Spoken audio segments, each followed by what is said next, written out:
Good morning, everyone. Today's learning is dedicated in memory of Leah Bas Bible, Tzivi Bas Mordechai, Avram ben David Slavin, Shlom ben Yisrael Morris, Sipara Fegele Bas Reuven Baruch, Shalom ben Eleli, Ben Bas Bible, from Shoshana Bas Yaakov Shmuel, Yirmiyahu Yechia ben Echava Moshe Eliezer, Sarah Malka Bas Binyamin, as well as the Yortzites for today, Avram Aaron ben Yitzchak Kol, Bela Bas Yitzchak Vreeland, Shlomo ben Reuven Labetta, Binyamin Hasselberg.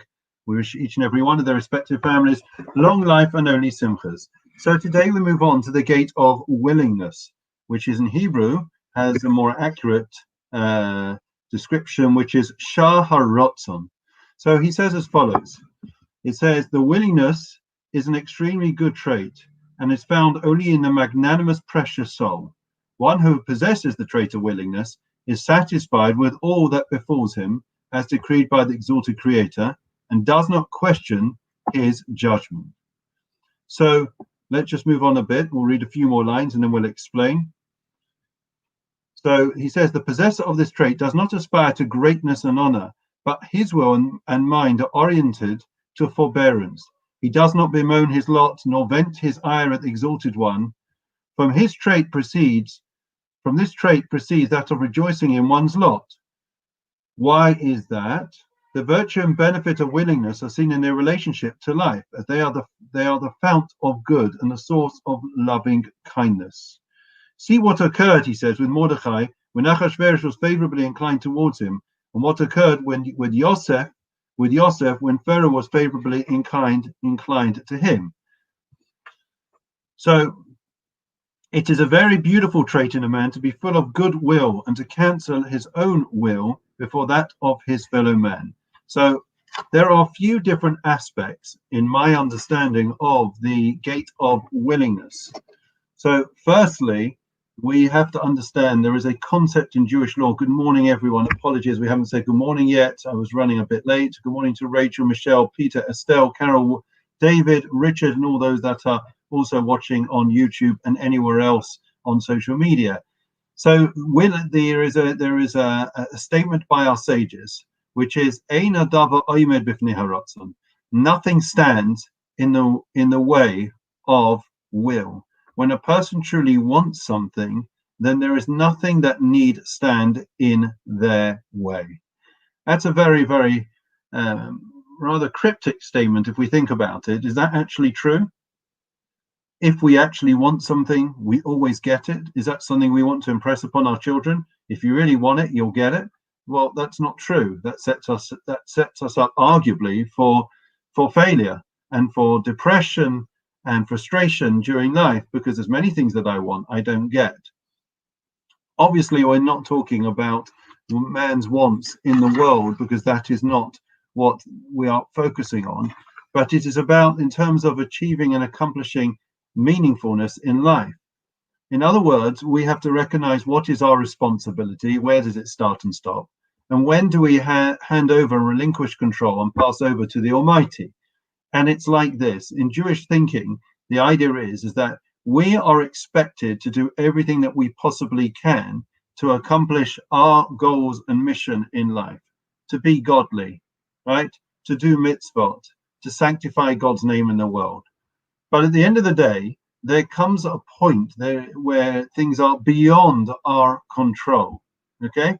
So therefore, that is the idea that where we wish to really accomplish something, right, then if the Almighty sees that we really want to accomplish something, and it's something which is obviously something goodly, then nothing can stand in its way.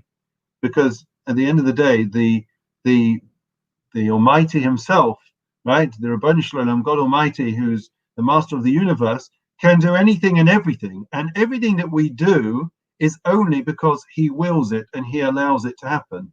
We say, Im Yirtzeh Hashem, if God wills it. That's a statement that people make. It's not just a matter of trying to acquit oneself from responsibilities and get out of doing things. My kids always go mad when I say, they say, are we going to go out to the park today? Or can we go to Alton Towers? And I say, Bli Neder, which means without any making a promise. And they say, we know whenever you say Bli Neder, it means it's not happening.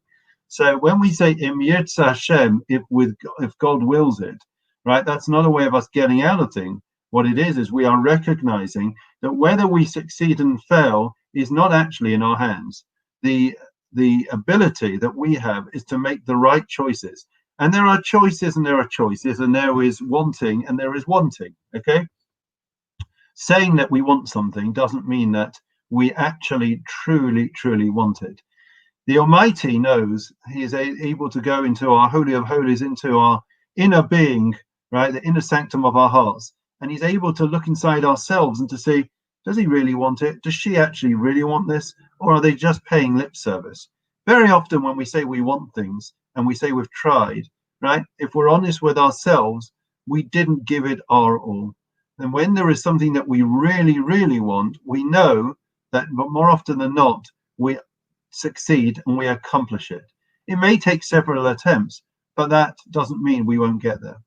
Rabbi Sachs, I listened to a recording by Rabbi Ephraim Goldberg, who interviewed him a couple of years ago, and there was the question which in most recent years Rabbi Sachs was asked by every rabbi is, have you ever experienced failure?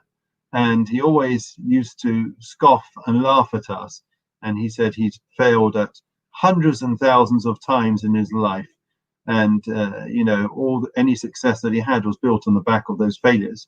And there was he said that he always wanted, from a young age, from the age of 20, he started to try to write a book. And he said for 20 years he failed miserably. He tried, he stopped, he would go out to the theater, he would go to an opera with his wife, wherever they were. He would have a little notepad and he would be jotting down notes between the sessions as he tried to piece together and cobble together some type of book, which was something which he always wanted to do. And he failed. It never happened. He felt he was standing in front of a brick wall. 20 years later, he tells a story about that all of a sudden things just fell into place. He kept trying and striving, and eventually he managed to put together his first book. And the point is not that he succeeded. The point I want to bring out from this story, beautiful anecdote that Rob Sachs shared with us, is the idea that we seem to think in this world, in this instantaneous self-gratifying world, that if I want something, it has to happen at the click of a button. It must happen now. And if it doesn't happen now, and if my prayers aren't answered now, then it means the answer is no. Life doesn't necessarily happen the way we want. Things can occur over the course of many years, even decades, as we saw in the case of Rabbi Sachs, a man who went on to write 25 books, countless articles, right? Who was the greatest communicator and the most articulate and erudite speaker you will ever possibly hear. And yet, for 20 years, despite really wanting it, it never happened. And therefore, if we really want something, you've got to persevere, right? They say, what is it? 99% perspiration, 1% inspiration. And that is one of the ideas that is being discussed in this chapter, the idea of willingness, the idea of wanting something. We see over the course of the Bible that very often things took a long time. Think about Abraham and Sarah, barren until the ages of 99 and 90 respectively, right? You look at the lives of Isaac and Rebecca, right? Also suffered barrenness. You go to Jacob and Rachel and Leah, right? Jacob was meant to marry Rachel. Eventually that happened. He married Leah. Leah had children. Rachel didn't, right? Again, what they wanted, what they truly wanted, of course, was to be the progenitors of the Jewish people. It didn't happen the way they wanted. It didn't happen when they wanted. We seem to think that if I want something, it's at the click of a button. You click now. You click and collect, right? Click and collect. That's the new thing with Tesco's and all the supermarkets. So you don't have to go into the store, and because you can't get a slot for the shopping, so it's click and collect. Well, it's not quite like that. It's rather I have to keep clicking and clicking and clicking, and it may take 10, 15, 20 years. But if the Almighty sees that I really want it and I'm sincere about my motivations for it, Ein hadavar oimed b'fnei haratzon. Nothing stands, nothing stands in the way of God's will. And there are many stories about this. The Klausenberger Rebbe, right? The Sanzer Rebbe, he was also known as, who lost 11 children, right? Lost 11 children in the Holocaust. His wife and 11 children died, and he was on a death march, and he fell down one of the sides of the hill, and he was bleeding profusely, and he managed to take some leaves and stop the bleed. Well, try to stop the bleeding, and he was desperate. You know, he didn't think he was going to make it, and he looked up to God and he said, if please God, let me live, and in the merit of giving me life, I will give back life and heal life. And that is precisely what he went on to do. But he didn't arrive in Israel, out of the ashes of the Holocaust, and build Laniado Hospital, one of the most incredible institutions in Israel. That didn't happen like that. It was year after year, working, perspiring, schwitzing to be able to create that great bastion of healing in Netanya. And therefore we don't necessarily, when we see success, we don't necessarily appreciate what the path to that success was, and the fact that it was paved with failures and hardship along the way. And we say time and again, Yeshla, one of the sayings of our stages is that a person would prefer one cub of his, in other words, one measurement of what he's worked for, what he's created, rather than two cubs of what somebody else has made on a plate for him. And that is because what we make, what we create, is really, we see ourselves in it, right? So really, and that is why we are here. The whole idea of God could have given us our portion in the next world. He knows exactly what we are capable of and what we are going to accomplish and achieve. But he made it in a way that we would go through this toil and trouble in order that we would have a greater appreciation. Because if we show that we want something and we put all our efforts into it, God will not let us down. He will facilitate our success. It's a worthwhile message, especially in the current climate that we live. We carry on with the prayer now for Psalm 23. The Lord is my shepherd, I shall not want. He causes me to lie down in green pastures. He leads me beside still waters. He restores my soul. He leads me in the path of righteousness for his name's sake. Even when I walk in the valley of darkness, I will fear no evil, for you are with me. Your rod and your staff, they comfort me. You set a table before me in the presence of my adversaries. You anointed my head with oil. My cup overflows. May only goodness and kindness pursue me all the days of my life, and I will dwell in the house of the Lord for the length of days. Memorial prayer.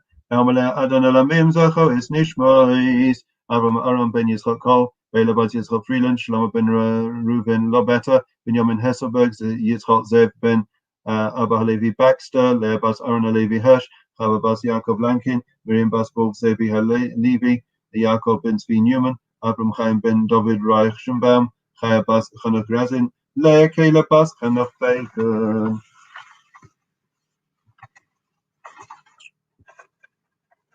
Leah Bas Bible.